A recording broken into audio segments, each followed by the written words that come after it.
नमस्कार। मराठा विद्या प्रसारक समाज संस्था द्वारा संचालित ART arts, BH commerce and AM science अर्थात KTHM कॉलेज नासिक, विभाग हिंदी, कक्षा FY BCom सेमिस्टर द्वितीय, जिसके अंतर्गत हम कहानी साहित्य देख रहे हैं। अखिलेश द्वारा लिखित चिट्ठी कहानी का भाग 3 हम देख रहे हैं। आइए, कहानी चिट्ठी अखिलेश द्वारा लिखित भाग 3। देखो बालक, वैसे मैं तुम्हारे तथाकथित पवित्र बोध को अपवित्र नहीं करना चाहता। रघुराज गंभीर हो गया। लेकिन अज्ञान की वजह से जन्मी पवित्रता कोई वजह नहीं रखती। इसलिए तुम चाहो तो मैं तुम्हारी जिज्ञासा को शांत कर सकता हूँ। चाहते हो? त्रिलोकी बोल पड़ा। हाँ हाँ महाराज, बताओ। तो सुनो। वह रुक गया। हम लोगों को पल भर देखा, फिर धीरे धीरे चलते हुए कहने लगा, मैं कुछ बताने से पहले एक सवाल करना चाहता हूँ। बताओ, इस हॉस्टल में PSF से जुड़ी लड़कियां अधिक क्यों हैं?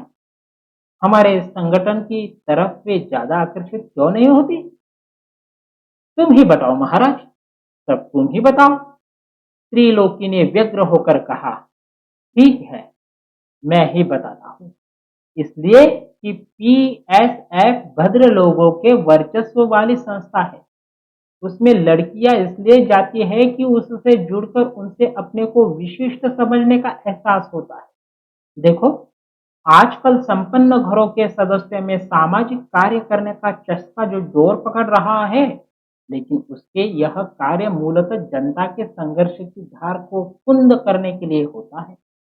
यही बिंदु PSF और उनकी इन सुविधा भोगी लड़कियों के बीच सेतु का काम करता है। रघुराज, हमने तुमसे PSF और लड़कियों के संबंध पर प्रकाश डालने के लिए तो प्रार्थना की ही नहीं थी। मैंने अधीर होकर कहा। त्रिलोकी ने भी मेरी बात पर हामी भरी। रघुराज भड़क गया। तुम लोग तभी तो अच्छे लेखक नहीं बन सके। वह जोर जोर से बोलने लगा। केंद्रीय तत्व को समझे बिना यथार्थ को फैलाने की कोशिश करते हो। यही हड़ी बड़ी वाली आदत अगर संभोग के समय रही तो शीघ्र पतन के रोगी कहलाओगे और तुम्हारी बीविया बदचलन हो जाएगी। हमने हाथ जोड़ लिया। अच्छा भैया, सुनाओ। चलो, क्षमा कर देता हूँ। हाँ, तो मेरी उपरोक्त बात से तत्व निकलता है कि वुमेन्स हॉस्टल की अधिसंख्या लड़कियां आर्थिक दृष्टि से दुरस्त परिवारों से जुड़ी है। लेकिन इससे क्या होता है? यहाँ भी कई तरह की भिन्नताएं कई तरह की कलाहों की जन्म देती है। अब बहुत संभव है थानेदार की बिटिया का मनी ऑर्डर और जूनियर इंजीनियर की बिटिया का मनी ऑर्डर क्रमश डिप्टी SP और असिस्टेंट इंजीनियर की बिटिया के मनी ऑर्डर से ज्यादा रुपए का होता हो। ऐसे स्थिति में पहली दोनों को घमंड अपने बाप के पैसों का होगा, दूसरी दोनों को अपने अपने बाप के पद का, दूसरी तरफ हीनता भी अपने बाप के कारण होगी। एक का बाप पैसा रखते हुए भी मातहत है, दूसरे का बाप अफसर होते हुए भी मातहत से कम समृद्ध। लड़कियों के बीच कलह का एक प्रमुख कारण यह है, तुम लोग जानते ही हो, इन लड़कियों में होड़ की भावना बड़ी प्रबल होती है। वे पैंटी ले लेकर प्रेम तक में अपनी चीज को श्रेष्ठ दिखाना चाहती, कम से कम दूसरे से 19 तो नहीं हो देखना चाहती हैं। अब जिनकी माली हैसियत अपेक्षाकृत पिछड़ी होती है, वे गड़बड़ सड़बड़ हो जाती है। ऐसे में पहला दम किसी मालादार प्रेमी को पिटा लेने का होता है। इसके बावजूद कमी पड़ी तो पतन शुरू हो जाता है। इतना कहकर रघुराज चुप हो गया। हम भी चुप हो गए। कुछ देर बाद मैंने कहा, और कुछ ज्ञान दोगे? समय क्या है? 3:40। तो त्रिलोकी, तुम भी सुनो, हमें चलना भी है। 4:30 पर जाकर सांस्कृतिक हस्तमैथुन का विरोध करना है। पर तुमने सांस्कृतिक हस्तमैथुन नाम क्यों दिया? क्योंकि किसी भी स्वस्थ कला के निर्माण के लिए इसकी समाज में प्रतिक्रिया अनिवार्य होती है। पर जिनको तुम लोग आज डंडा करोगे वे स्वयं रचते, स्वयं आनंदित होते हैं। हम अल्फ्रेड पार्क यहाँ से आधा घंटा में आसानी से पहुंच सकते थे, यानी कि हमारे पास 20 मिनट का वक्त था, पर हमने तय किया कि वही चलते हैं। वहां हम धूप का एक टुकड़ा खोजेंगे और 20 मिनट लेते रहेंगे। शहीद पार्क से इकट्ठा होकर हमें कला भवन के लिए कुछ करना था। बाकी लोग वही मिलने वाले।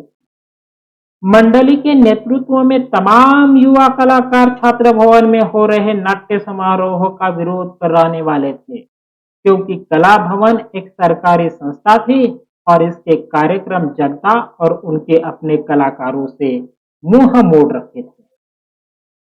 इसमें दर्शक, श्रोता, अफसर वगैरह होते हैं और कलाकार विदेशी मेकअप से ऐठे रहने वाले। यहाँ शराब की झमझमा, बारिश और रासलीला के प्रयत्न की सुरसुरी समय असमय हर समय देखी जा सकती थी। विनोद ने कहीं से कार्यक्रम का पास उपलब्ध कर लिया था। योजना थी कि वह हमारे विरोध के पर्चों का बंडल झोलों में छिपाकर भीतर ही हो जाएगा और भीतर जितना बांट सकेगा बांटेगा। बाकी लोग बाहर नारेबाजी करेंगे। कला भवन की कमर तोड़ने की अब हम ठान चुके थे। तो मंडली के लोगों का एक नया रूप, बौद्धिक, मस्त और निर्भय जिंदादिली को रोशनाई में डुबा कल में थे हम। पर हम और भी कुछ थे। कई कुछ बुरा देखे, बुरा सुने, हम क्रोध से कांपने लगते। इतने अजीब थे कि हम खुद ही गलत कर कह या कर जाते तो खुद पर ही खबा होने लगते। हम पोस्टर चिपकाते, नारे लगाते, हम जुलूसों में होते, सभाओं में होते, हड़तालों में होते। हम पुलिस और गुप्तचरी के रजिस्टर में दर्ज थे। सचमुच हम पढ़ाकू और लड़ाकू थे। सचमुच हम पढ़ाकू और लड़ाकू थे। हम गर्म तंदूर पर पक रही रोटियां थे, लेकिन हम ऊपर उड़ते गैस भरे रंग बिरंगे गुब्बारों की तरह थे। हम उड़ रहे थे, हम उड़ रहे थे। उड़ते उड़ते हम ऐसे वायुमंडल में पहुंचे जहां हम फूट गए। अब हम नीचे की ओर गिर रहे थे। अपना संतुलन खोए हम नीचे की ओर गिर रहे थे। हमारा क्या होगा हमें पता नहीं था। हमें नौकरी मिल नहीं रही थी, जबकि वह हमारे लिए सांस थी इस वक्त। उपमा मुझमें उखड़ी उखड़ी रहने लगी। जब भी मिलती मशविरा देती कि मुझे कंपटीशन की पढ़ाई और मेहनत से करनी चाहिए। इस पर मैं क्रुद्ध हो जाता। धीरे धीरे हमारे संबंधों के पांव उखड़ने लगे। सदानंद जी भी मंडली से दोस्ताना अंदाज में नहीं मिलते थे। वह मंडली पर दया करने लगे थे। अब हम भोजन के लिए लाल तिकड़म नहीं करते थे। न होने पर भूखे रह जाते। उधार लेने का मनोबल भी खो चुके थे हम। कोई हमसे पूछता क्या कर रहे हो, तो प्रत्युत्तर में हम कांपने लगा। किसी से मिलने के पहले ही हमारे दिल की धड़कन तेज हो जाती। कहीं पूछ न लिया जाए क्या क्या कर रहे। आपस में भी मिलना कम होने लगा। हम परस्पर कतराने लगे। हमारे बीच मोहब्बत बदस्तूर थी, पर बातचीत में हम थोड़ा कटखने हो गए थे। एक बार हम लोग छुट्टियों में अपने अपने घर गए। लौटने पर हम सभी थके और हारे हुए लग रहे थे। हमने अपने माता पिता परिचितों को निराश किया था, जिससे वे चिढ़ गए थे। उन्होंने हमें से देखा था और हम हार गए थे, थक गए थे। फिर भी हमने तय किया था कि हम घर चले जाएंगे। हम कुटिया पर इकट्ठा होने वाले थे अपने अपने घरों को प्रस्थान करने के लिए। हम खुशी या फायदे के लिए नहीं वापस हो रहे थे, हम मजबूर थे क्योंकि यहाँ जो जीना मुहाल हो गया था, गुजारा मुश्किल था। बात की कहानी यह कि हम कुटिया पर इकट्ठे हो गए थे। विनोद का यह कमरा आधुनिक शैली का था, पर उसकी जीवन पद्धति ने इस आधुनिकता का कबाड़ा कर रख दिया था। किताबें और कपड़े हर जगह फैले हुए थे। उसने हर जगह रंगीन तस्वीरें चिपका रखी थी। चे ग्वारा की बगल में एक सुंदरी कुल्हे मटका रही। सबसे पहले त्रिलोकी बहका। वह हाथों में शराब का गिलास लेकर खड़ा हो गया और बोला, भाइयों और बहनों, नेताजी यहाँ कोई लौंडिया नहीं है। प्रदीप चिल्लाया। वह भी हल्के, बहुत हल्के सुरूर में आ गया था। बड़े अफसोस की बात है, त्रिलोकी दुखी होकर बोला, यह भारतवर्ष के लिए बहुत बड़ा दुर्भाग्य है कि हम जैसे महान युवकों के पास न प्रेमिकाएं हैं और न नौकरियां। हम किसके सहारे जिए? मैं जानता हूं। लो, मैं बैठ जाता हूं।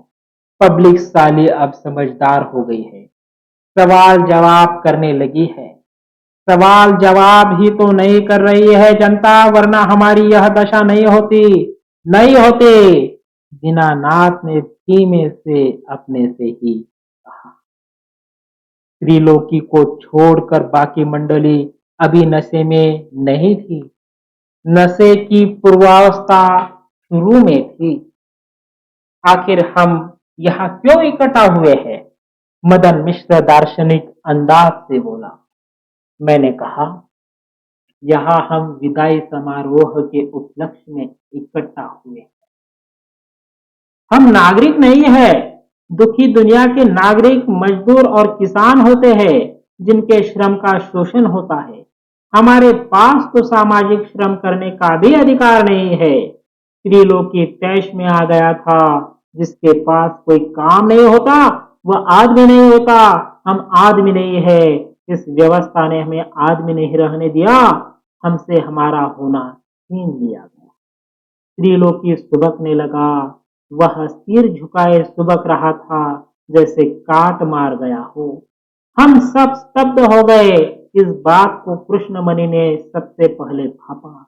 वह आहिस्ते से त्रिलोकी के पास गया और उसके लटके हुए मुंह से एक टिप्पणी लटका दी। नेताजी, ईश्वर एक दिन तुम्हारी सुनेगा जरूर। तुम इसी तरह भाषण दो, लेकिन भाषण के बाद असल में सुबकना छोड़ दो तो एक दिन सच्ची मुच्ची में हो जाओगे और मौज करोगे। हम एक दिन मर जाएंगे और कोई जानेगा भी नहीं। विनोद मेजबानी खुला नहीं। आप लोगों में जिसके गिलास खाली न हो, कृपया उन्हें जल्द खाली कर ले। यह साकी जाम का दूसरा पैक ढालने के लिए उतावला है। काश आज हम किसी रूपसी के साथ पीते तो रात कितनी हसीन होती। रघुराज, मार साले को। हमने चौंक कर देखा। प्रदीप उसे भी चढ़ गई थी। उसने फिर कहा, मार साले को, और चुप हो गया। मैंने पूछा, किसे मार रहे हो? अपने दोस्तों के लिए नहीं कह रहा हो, बस मार साले। हम दूसरा पैक पीने लगे। रात और ठंड दोनों बढ़ गई थी। दीनानाथ ने उठकर खिड़कियां बंद कर ली। हमने सिगरेट सुलगा ली। उनका धुआं कमरे में घुमड़ने लगा। मदन ने घूंट लेकर सिगरेट पी और कहा, रोज मेरी मृत्यु होती है, रोज कई कई बार मेरी मृत्यु होती है। कोई मुझसे पूछता है तुम क्या करते हो, और मैं मर जाता हूँ। मार साले। प्रदीप झट होने के बहुत करीब था। वह किसे मारना चाहता था? तुम लोग समझते होगे मैं नशे में हूँ, लेकिन मैं होशो हवास में कह रहा हूँ। बेरोजगारी के कारण मैं कई बार रोया हूँ। पिछली बार का रक्षाबंधन था, बहन को देने के लिए मेरे पास कुछ नहीं था। भाई उसके लिए कपड़े ले आए थे, मेरे पास कुछ नहीं था। बहन ने मेरे सिरहाने की किताब में चुपके से 100 का नोट रख दिया। उसे पैकेट में रख खूब रोया। मैंने उसे कुछ नहीं दिया। वह नोट अब भी मेरी डायरी में रहा है। मैं उसे देखता हूँ और उदास हो जाता हूँ। कृष्णमणि अपने चेहरे पर हाथ फेर, माँ बाप दो आंखें नहीं करते, यह झूठ है। विनोद ने एक सांस में कह डाला। मेरे माँ बाप मेरे कमासुत भाई की चापलूसी तक करते हैं, पर मुझे देखकर जल भून जाते हैं। और मैं, मेरा पिता से कोई संवाद नहीं। एक दिन उन्होंने गुस्से में चीख कर कहा, लोग पूछते हैं कि तुम्हारा बेटा क्या करता है। मैं क्या बताऊं उन्हें। बोल, जवाब दो, बोल। बस इसी दिन से हम एक दूसरे से नहीं थे। दीनानाथ आंखें स्थिर कर कुछ सोचने लगा। कहीं खो गया था वह। लो, मैं भी बता देता हूँ। रघुराज ने अपना सिर उठाया, अपनी आंखें सुर्ख लाल थी। मैं अपना रहस्य खोलता हूँ। अब हम जा रहे हैं तो क्या छिपाना। मैं लड़कियों के पीछे कभी नहीं भागा। मैं एक कपड़े की और एक दवा की दुकान पर पार्ट टाइम काम करता रहा।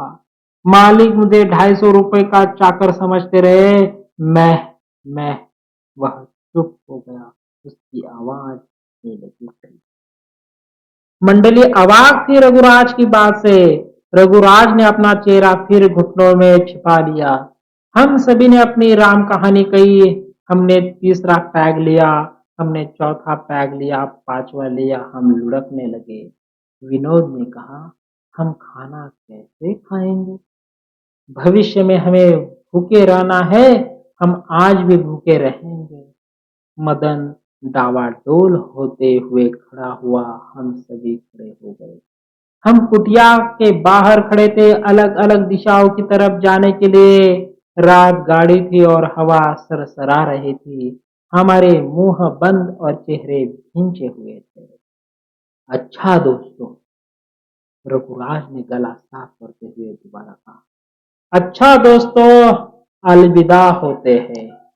एक क्षण सन्नाटा रहा, फिर अचानक हम सब लोग जोर से रो पड़े। हम सारे दोस्त फूट फूट कर रो रहे थे। उस दिन अलग होने के पहले हमने तय किया, हम में से यदि कोई कभी सुखी हुआ तो सारे दोस्तों को खत लिखेगा। लंबा समय बीत गया इंतजार करते। किसी दोस्त की चिट्ठी नहीं आई।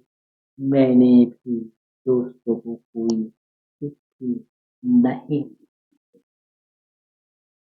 कहानी यहाँ पर समाप्त होती है। इस प्रकार अखिलेश द्वारा लिखित कहानी चिट्ठी